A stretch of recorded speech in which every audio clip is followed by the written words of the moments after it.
o nome de Jesus, que tem nos dado a sua graça e a sua misericórdia. Mateus 24, versículo 45, irmãos.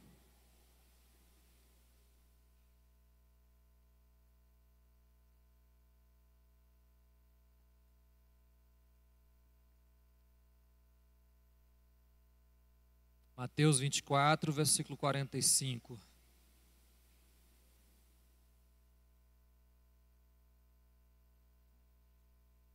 Diz assim: quem é, pois, o servo fiel e prudente que o Senhor constituiu sobre a sua casa para dar o sustento ao seu tempo? Amém? Podeis estar assentado, irmãos.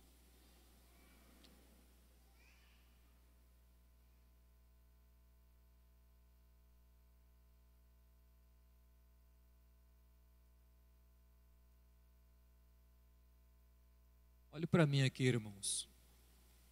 Esse texto, irmão, do 45 até o final do versículo 45 do capítulo 24, até o final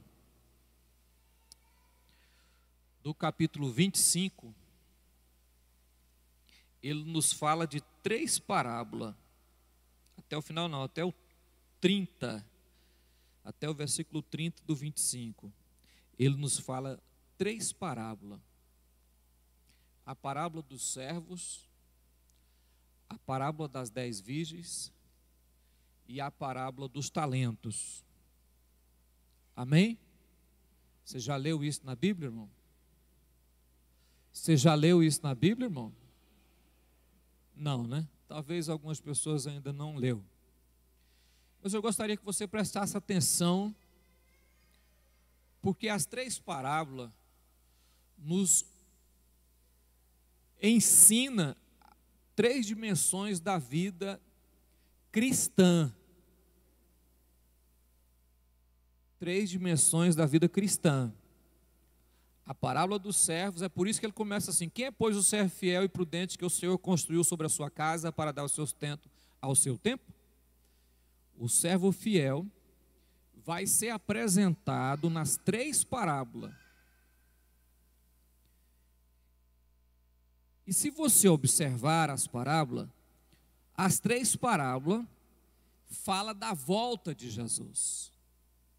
Da volta de Jesus.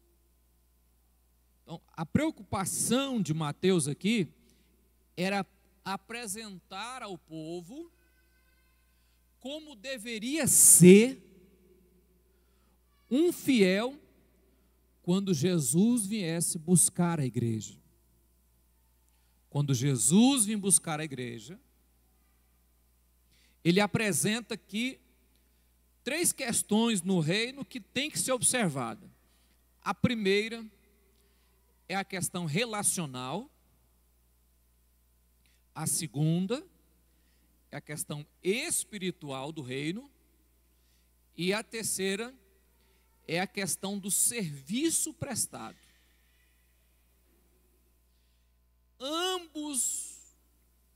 Em ambos,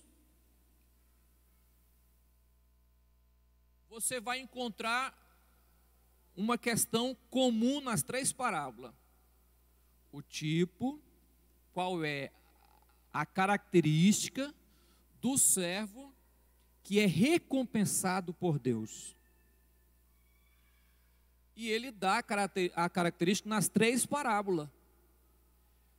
Que tipo de pessoa vai ser arrebatado e quem é, como que essa pessoa age, quais são as atitudes dessa pessoa em relacionamento, em vida espiritual e no reino. Porque tem muitas pessoas, irmão, que acham que a única questão dele na igreja é só ele ir no culto e pagar o dízimo e ir para casa. Acabou. Aí ele vai no culto, paga o dízimo e vai para casa. Pronto, já é o crente fiel, já está pronto para ir para o céu. Mateus não apresenta dessa forma. Essas questões fazem parte do reino. Só que ele já mostra que não é só isso. Não é só isso. Isso aí está enquadrado na vida cristã. Porém, a vida cristã, ela vai além do que nós pensamos. Além daquilo que nós estamos acostumados a fazer. A primeira parábola, o Senhor sai, deixa alguém encarregado do reino, de pessoas, e depois ele volta para pedir conta, para ver como está. No versículo 49 ele diz assim: e começar a espancar os teus conservos, comer e beber com os temulentos. O que ele está dizendo? Já que o meu Senhor demora, eu vou fazer o que eu quero fazer. Ele vai tardar em vir. Irmãos, olha para mim aqui. O reino, eu convivo com pessoas, seres humanos. E o relacionamento entre nós nos determina quem somos nós. Porque no relacionamento é que você apresenta o seu cristianismo. É convivendo, é suportando, é amando, perdoando, andando junto, entendendo. É no relacionamento que você começa a entender o que é cristianismo. É na convivência. Tem pessoas que não gostam de igreja, não gostam de templo. Termina o culto e ele vai para casa e vem para a igreja, e vai para casa, não conhece ninguém e nem tem satisfação a dar para... Não, eu não tenho satisfação a dar para ninguém, não conheço ninguém, não preciso me relacionar. Só que o reino é relacionamento.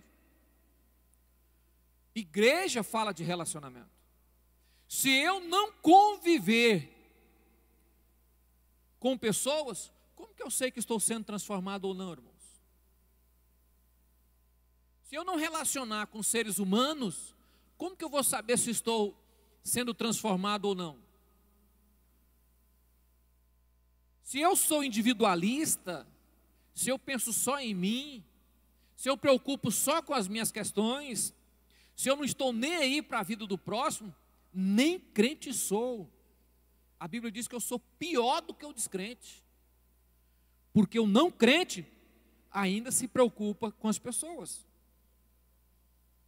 Então, se eu não paro para dar atenção, para conversar, para ir na casa, para relacionar, eu estou longe de ser crente, irmão. Estou longe. Eu preciso aprender a conviver, porque é convivendo que eu vou descobrindo se eu estou entendendo e praticando a palavra ou não.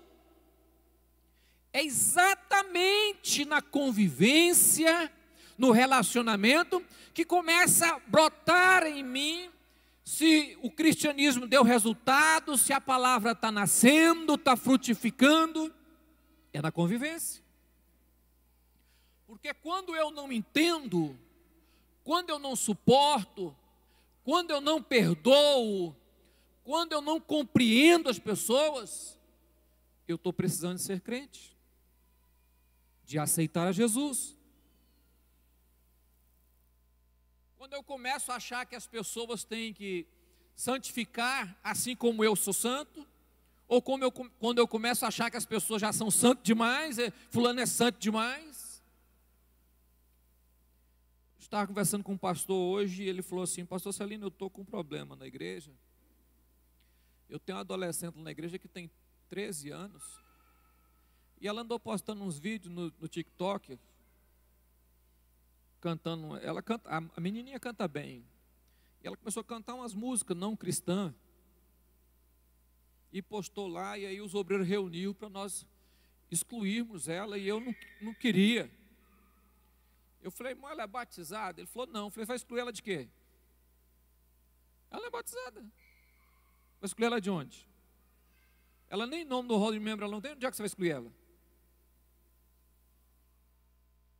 Falei, o máximo que você pode fazer é chamar a atenção. Ah, não, mas os obreiros lá dizem que eu não posso fazer isso, que eu tenho que tirar todos os cargos dela. Falei, irmão, é difícil até os adultos ser crentes, está querendo colocar as crianças para ser mais santo do que vocês? Tem hora que a gente acha, irmão, que o reino é nosso. Aí eu paro lá na porta do céu, né? Esse entra, esse não entra, esse entra, aquele lá não entra, aquele também não. O céu não é meu, rapaz. Não pertence. O céu é de Deus.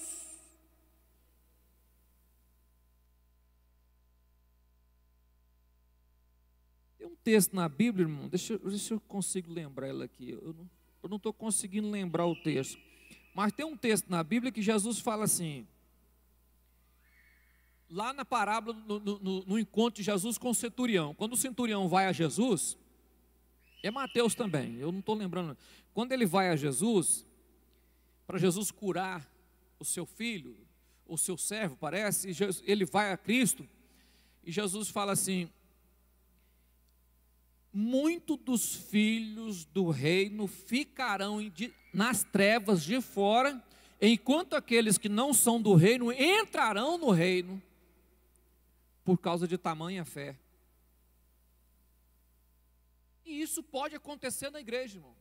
Muitos daqueles que nós achamos que está na igreja, que vão para o céu, de repente não vão aparecer lá.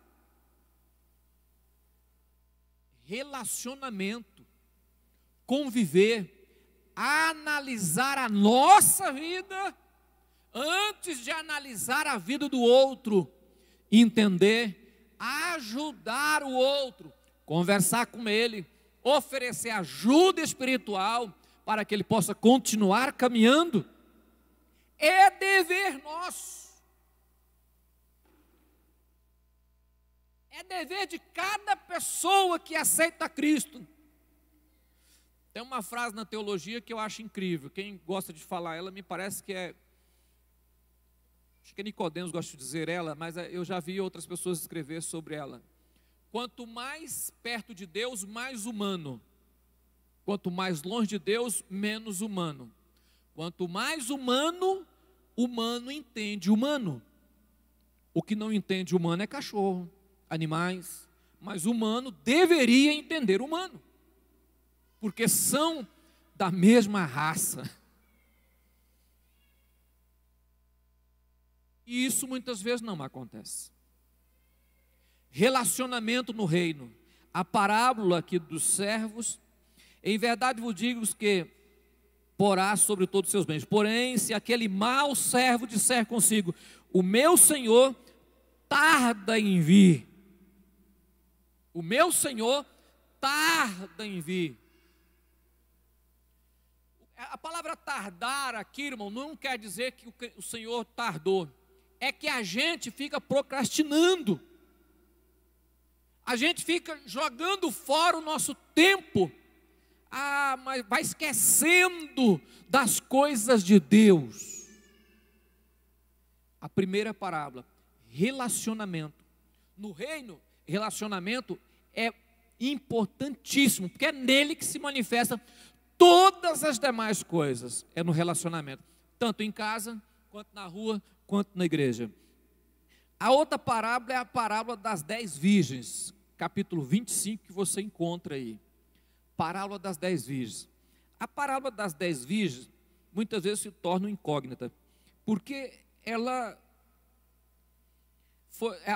dá muito um transparecer que foi escrita para Israel, e traz uma visão sobre nós cristãos, sobre a volta de Jesus. Mas na realidade, ela se encaixa muito perfeito na igreja. Perfeito na igreja. E a parábola das 10 virgens já traz a dimensão cristã no mundo interno. Não tem nada no externo. Nada. Todas as 10 virgens eram iguais. Todas as 10 virgens estavam no mesmo lugar. Todas as 10 virgens tinham lamparinas. Todas as 10 virgens estavam esperando o noivo. Todas elas estavam ali. E a Bíblia diz que todas adormeceram. Não dá um tom de igualdade, irmão? Qual era a diferença, irmão? A diferença estava no azeite. E não era na qualidade do azeite, era na quantidade do azeite. Por que não na qualidade? Porque o azeite de um é o azeite do outro. Porque o azeite aí é a unção, é a vida espiritual. É a vida espiritual. O que muda é a quantidade de prática e permanência espiritual de uns para com o outro. Aí muda. Uns gostam mais de orar e outros não. Uns gostam mais de jejumar e outros não. Uns gostam mais de Deus e outros gostam menos. Não, todo mundo gosta igual. Não, não. Tem gente que tem mais sede, mais desejo, mais vontade. Tem gente que tem mais prazer, quer mais, quer conhecer mais, quer entender mais, quer chegar mais perto.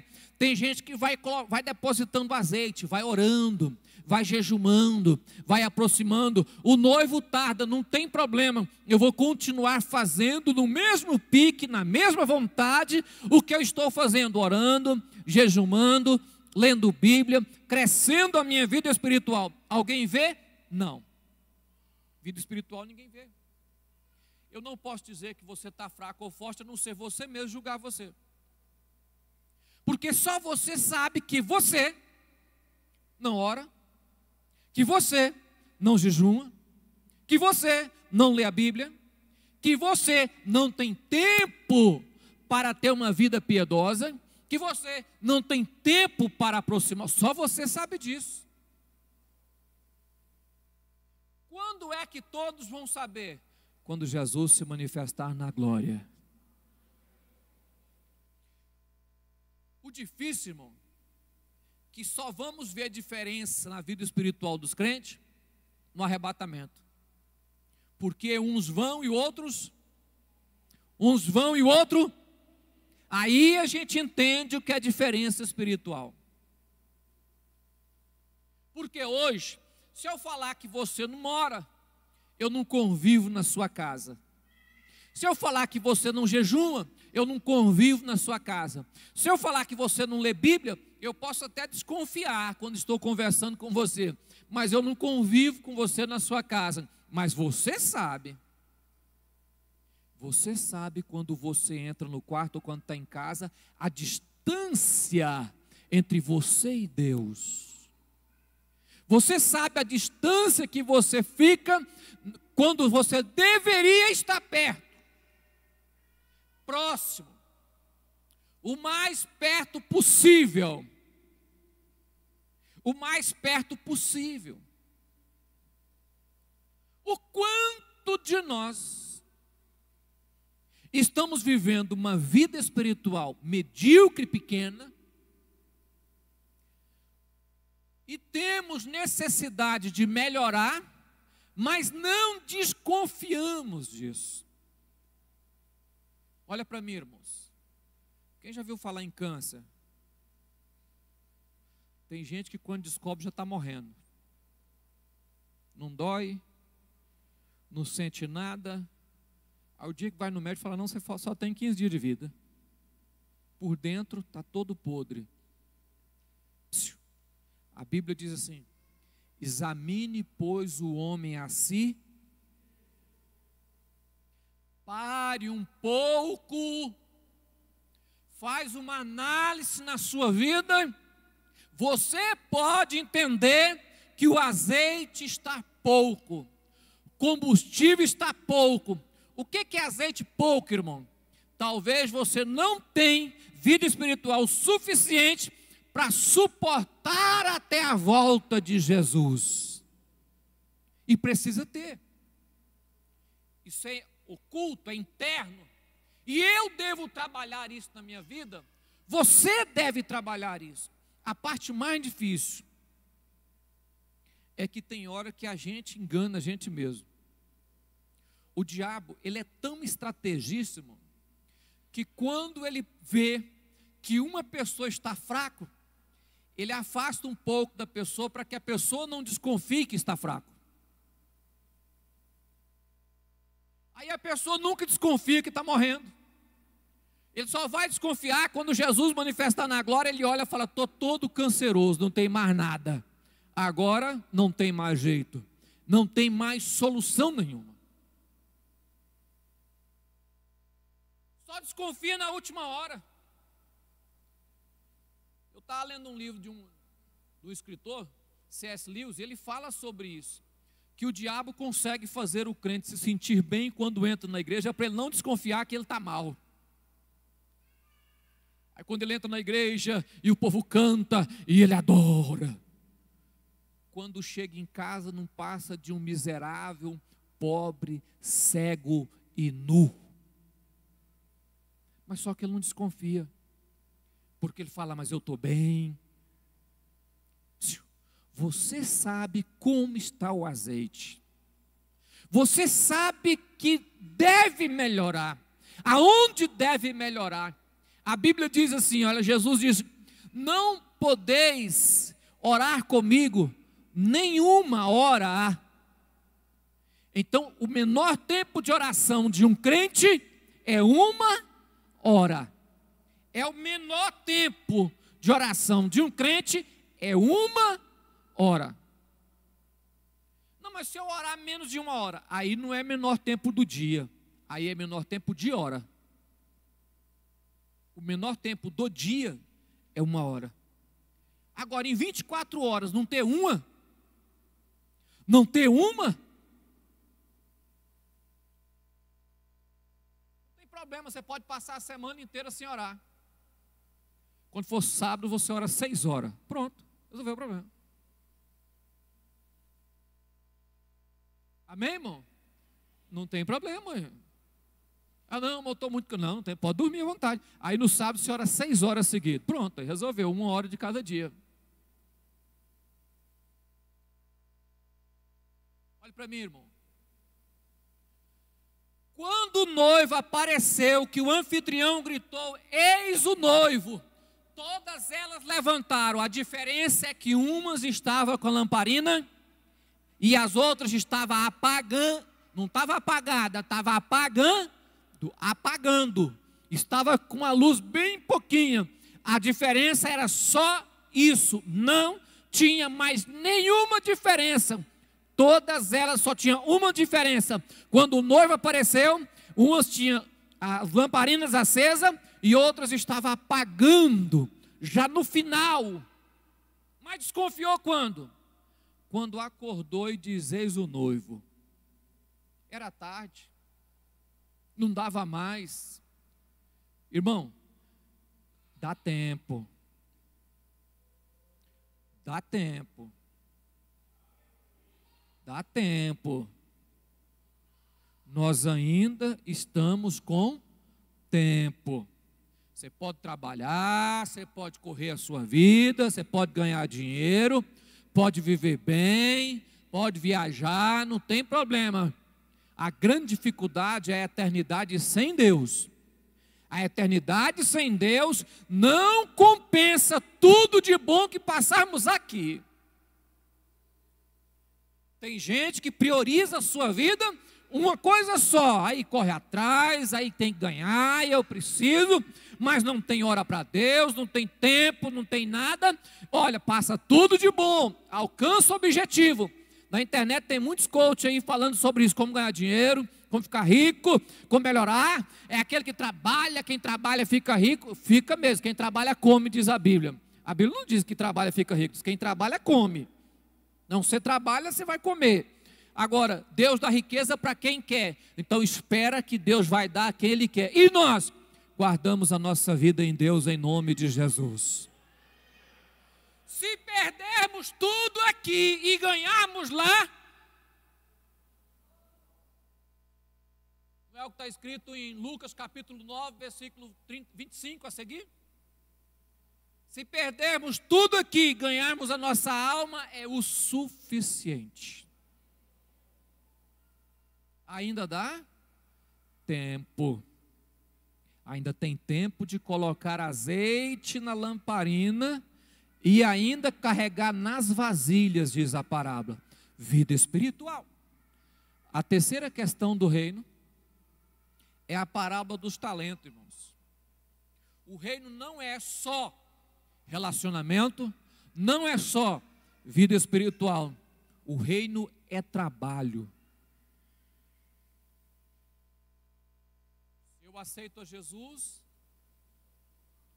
eu tenho talento, eu tenho função, eu tenho o dever de trabalhar. Se eu aceito a Jesus, Jesus não me chamou para ficar sentado em uma cadeira olhando para o tempo. Não. Jesus me chamou para trabalhar. Eu quero que você observe bem.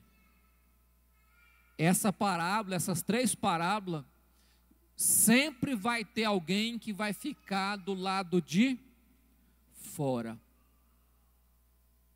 E todos que ficaram do lado de fora, exatamente porque não cumpriu com a determinada tarefa que foi dado a ele para cumprir. Na parábola dos talentos, segundo a capacidade de cada um, o Senhor distribui os talentos. A um 5, a um 2 e a 1. Dá 5 para um, por causa da capacidade, dá 2 para outro, por causa da capacidade, e dá 1 para o outro, por causa da capacidade. Por causa da capacidade. Amém, irmão? Todos saem para trabalhar. O mesmo Senhor que deu para um, deu para os outros. O mesmo Senhor que capacitou de 5, capacitou que deu 1. Mas na hora de prestar o serviço, o que ganhou 1 talento ficou parado esperando acontecer. Não quis trabalhar. Olha para mim, irmão. O reino não é só brincadeira. O reino não é só brincadeira. O reino tem trabalho, tem função a cumprir. Ou eu faço isso, ou também vou ficar. Olha o que diz a Bíblia. Abra a sua Bíblia aí. Coríntios capítulo 3.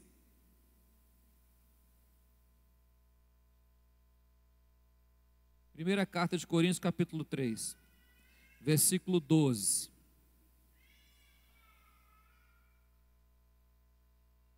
Se alguém, sobre este fundamento, formar um edifício de ouro, prata, pedras preciosas, madeira, fenol, palha, versículo 13. A obra de cada um o que é que manifestará? O quê? O que é obra, irmão? Na verdade, o dia declarará, porque pelo fogo será descoberto e o fogo provará qual seja a obra de cada um. Versículo 14. Se a obra de alguém que edificou, se a obra que alguém edificou nesta parte permanecer, esse receberá o... Amém? Quando eu recebo galardão? Quando a obra Quando a obra E se eu fizer relaxadamente, irmão? Jeremias capítulo 48, versículo 10. Jeremias 48, versículo 10. Lê comigo, irmão. Vamos?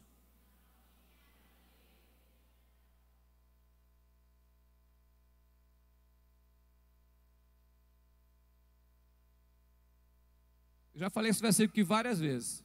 Outra tradução, a palavra fraudulento ali fala relaxadamente. Presta atenção. Maldito aquele que fizer a obra do Senhor relaxadamente ou fraudulentamente. Sabe o que é fraudulento, irmão? Você quer saber o que é fraudulento? Aquele que rouba. Mas eu vou te colocar uma coisa que é fraudulenta. Funcionário é pago para trabalhar 10 horas e vai lá, trabalha 8 e fala que trabalhou 6. O que ele fez? Roubou o patrão.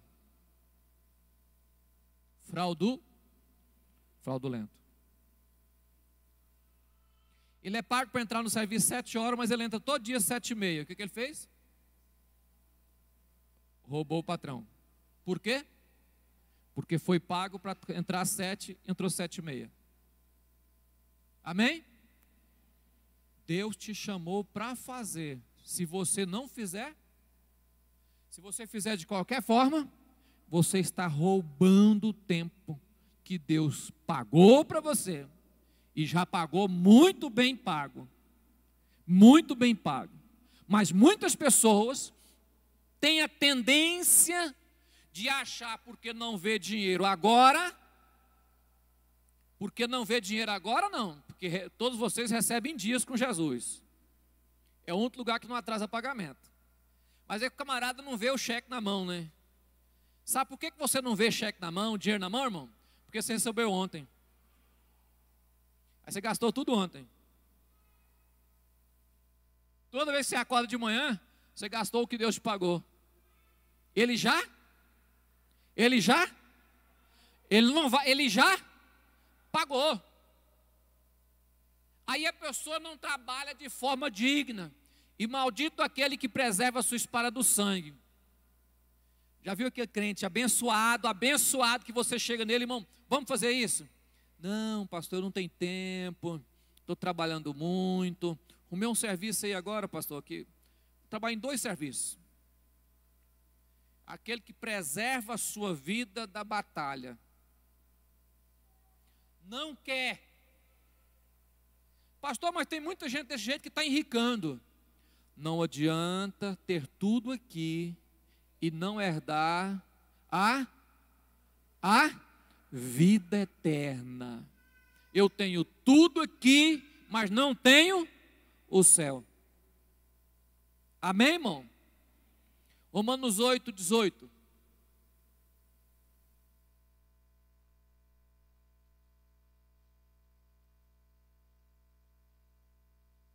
Porque para mim, tenho por certo que as aflições desse tempo presente não são para comparar com a glória que nos há de ser. Compensa batalhar até o final.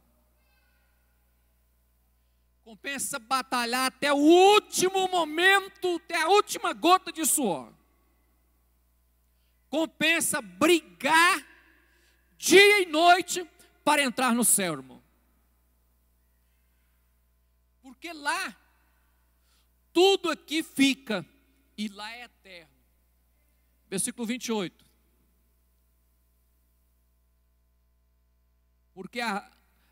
E sabemos que todas as coisas contribuem juntamente para o bem daqueles que?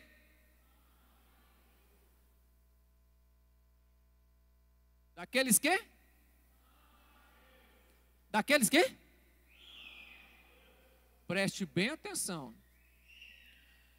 As coisas que acontecem conosco, o sofrimento e as angústias, contribuem para o bem daqueles que? Amam. Faz o quê? Amam.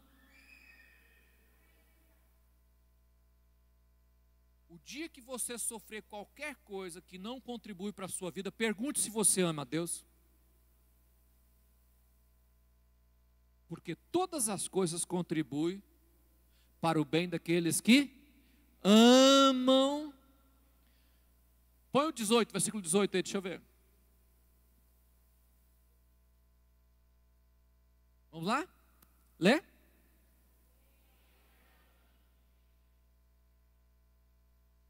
Para aí. Que as aflições desse tempo. Você entendeu o que ele está falando lá na frente? Que as coisas contribuem? As aflições, problemas contribuem para o bem daqueles que amam a. E eu não posso comparar a minha vida aqui com o que Deus me dará na glória celestial. Tem gente que faz comparação tão esdrúxula. Por que o ímpio prospera e eu não? Por que o ímpio anda só de carrão e eu fico andando de bicicleta? O camarada não é dizimista e só cresce.